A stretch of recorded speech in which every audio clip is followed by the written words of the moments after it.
Good Shabbos. We are looking over Parshat Korach for this week. And this is don't want to give the plot away, but there's a rebellion here. There's a rebellion, a mutiny.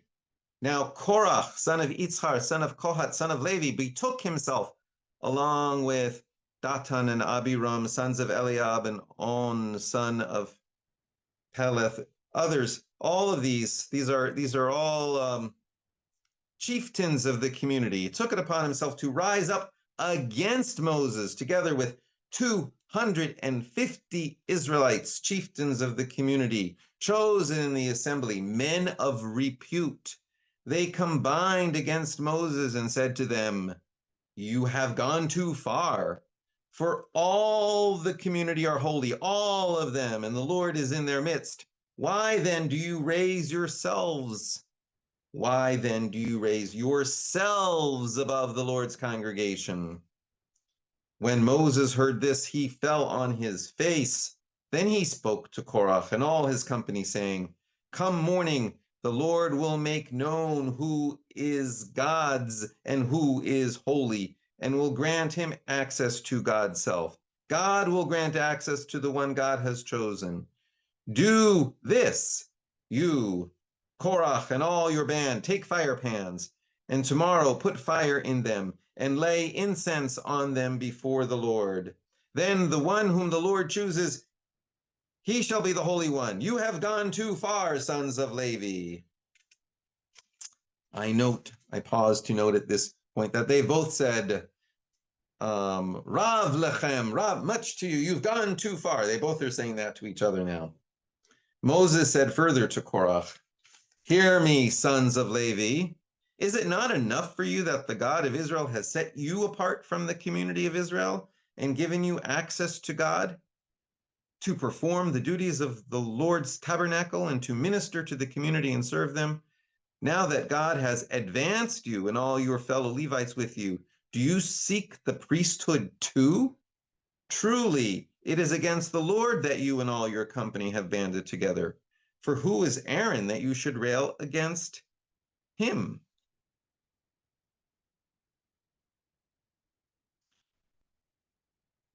Moses sent for Datan and Abiram, sons of Eliab, but they said, "We will not come.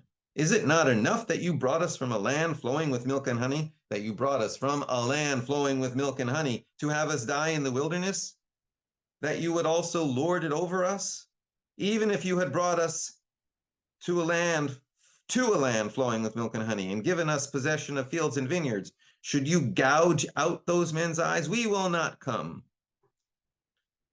Moses was much aggrieved, and he said to the Lord, "Pay no regard to their oblation. I have not taken the donkey of any one of them, nor have I wronged any one of them." So we have Korach putting forth that Moses is seeking self-aggrandizement in the leadership that he is doing, and they even complain that Moses has taken them from a land of milk and honey to have them die in the wilderness. Well, I suppose you could say there's a kernel of truth in that. Egypt is, in the sense, a land filled with milk and honey, but it didn't belong to the Hebrews. They didn't have access to it. So there's a lot going on here, which will take apart a little in the few minutes we have. But what's going to happen further on, spoiler alert, they all come out together. There's this confrontation, and scarcely had, well, okay, but So I'll just read this part. By this you shall know that it was the Lord who sent me to do all these things, that they are not of my own devising.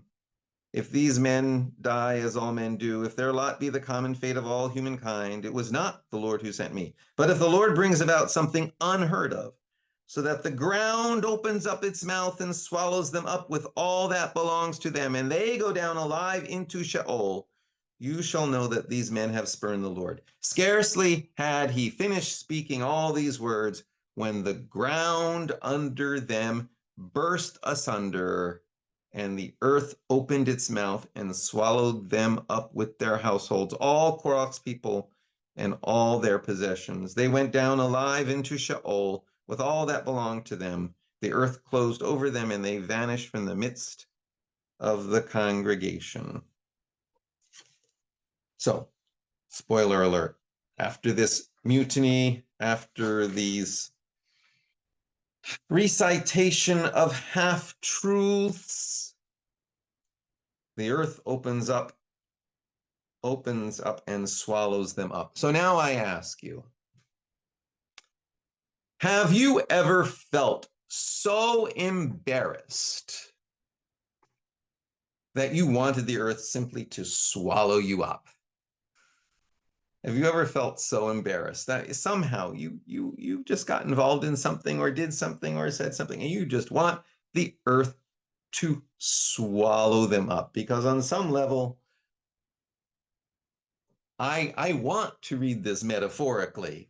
Like somehow Korach realized, the people realized, and the earth swallowed them up in shame. Korach perhaps learned that acting out of greed for power was so out of line that it was as if the earth opened and swallowed him up. That's a metaphorical reading of the story. For, to be sure, Korach is portrayed as there's something wrong with his argument or the way he's arguing about it, maybe even something even shameful.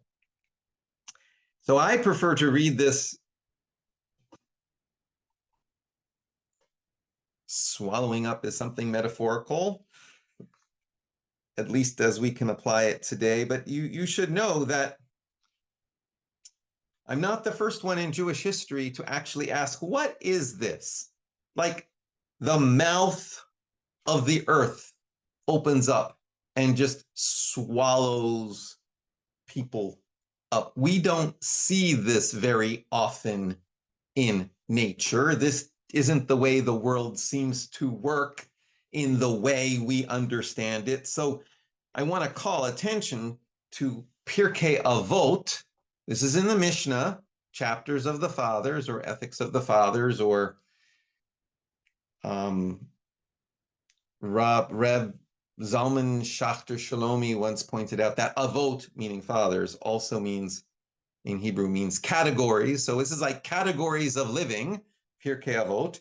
Pirkei Avot 5:6, chapter 5, Mishnah 6, says there were 10 things were created on Erev Shabbos.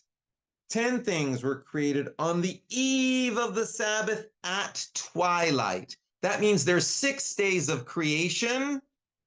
And then just before creation, just before the 6 days are over, before Shabbat begins, 10 things were created there in the last minute. And they are the mouth of the earth, the mouth of the well, the mouth of the donkey, the rainbow, the manna, the staff of Moses, the shamir, the letters, the writings, and the tablets. And some say also the demons, the grave of Moses, and the ram of Abraham Avinu, Abraham our father. And some say also tongs made with tongs. Let me unpack that, please.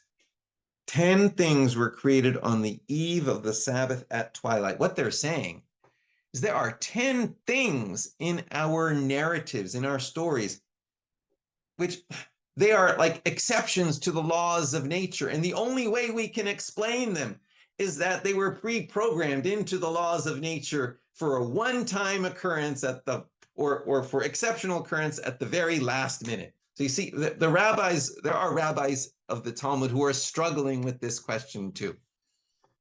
Now, those 10 things, they say, are the mouth of the earth, the mouth that swallowed up Korach, the mouth of the well, that's Miriam's well that followed the people around wherever they went in the wilderness, the mouth of the donkey that talked to Balaam in the Torah. All these call them extra natural occurrences. They just don't happen in nature. So they had to have been pre-programmed at the very last moment before Shabbos.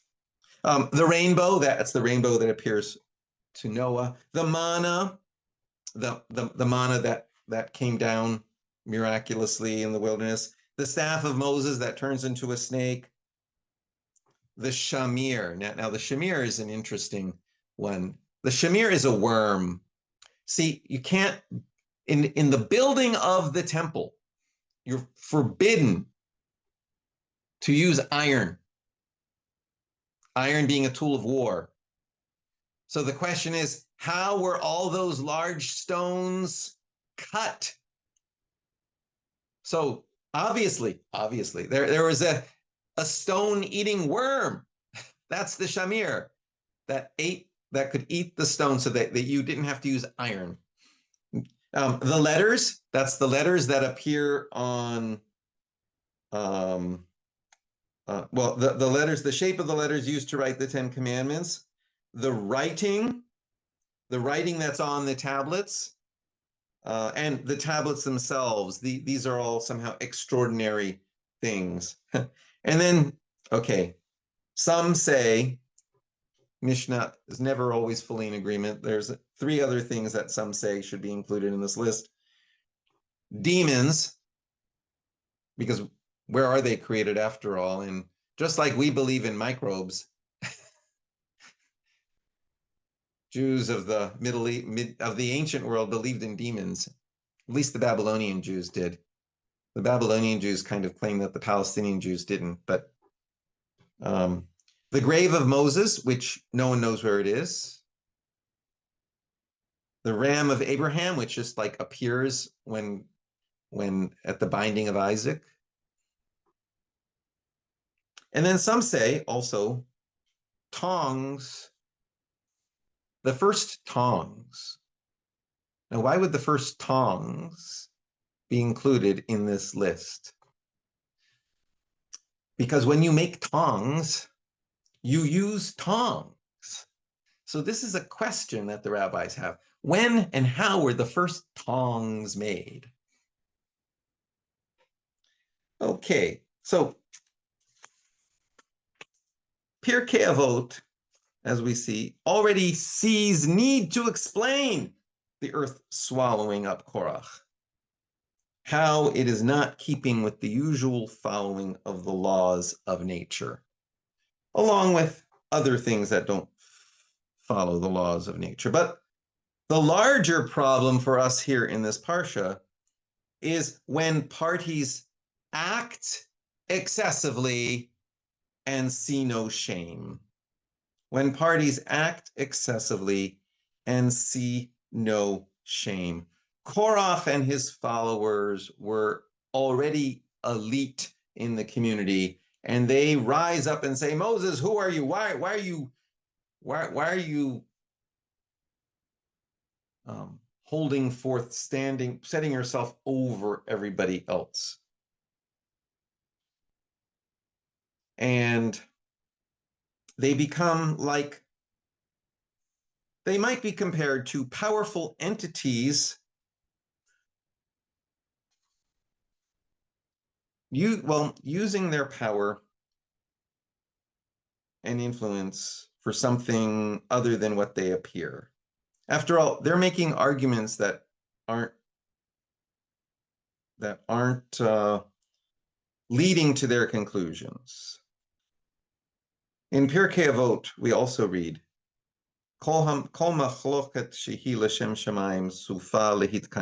Every dispute that is for the sake of heaven will in the end endure. Every dispute that is for the sake of heaven will be constructive. But one that is not for the sake of heaven, a dispute that is not for the sake of heaven, will not be constructive. What is an example of a controversy that is for the sake of heaven? Such was the controversy of Hillel and Shammai. And what is an example of the controversy that is not for the sake of heaven? Such was the controversy of Korach and all his congregation. So when we see a dispute, we can ask, is it for the sake of heaven? Or is it not for the sake of heaven?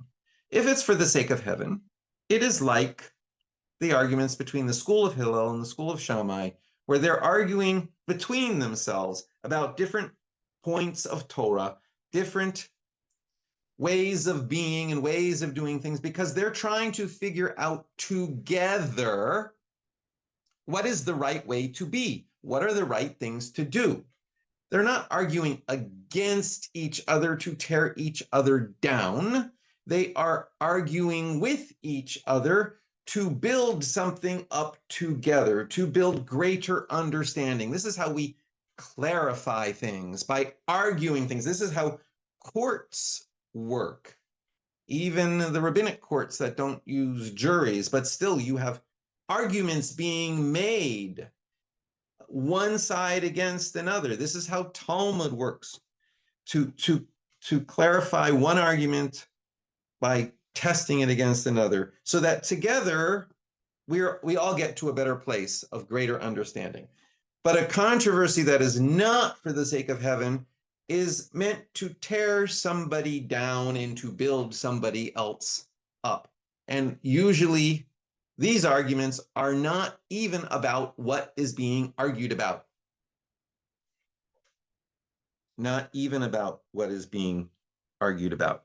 It becomes at times just a display of power and not a quest for truth, justice, or compassion. I might compare it even to powerful entities suing judges in court because those same judges didn't decide those questions of law in court the way you thought those judges should have decided those questions. I might compare it to that.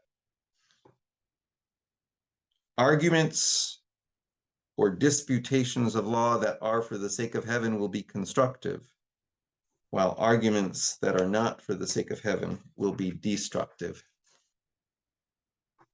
Hillel and Shammai would argue about questions of Torah and Jewish law in order to gain greater clarity about those questions that would benefit all parties in the argument. Korach and his band were putting forth arguments for the sake of gaining status, wealth, and power, not about what is more just, more compassionate, or more truthful. Korach, at least maybe at some point, learned to recognize shame, if only at the point then that the earth opened up and swallowed him up.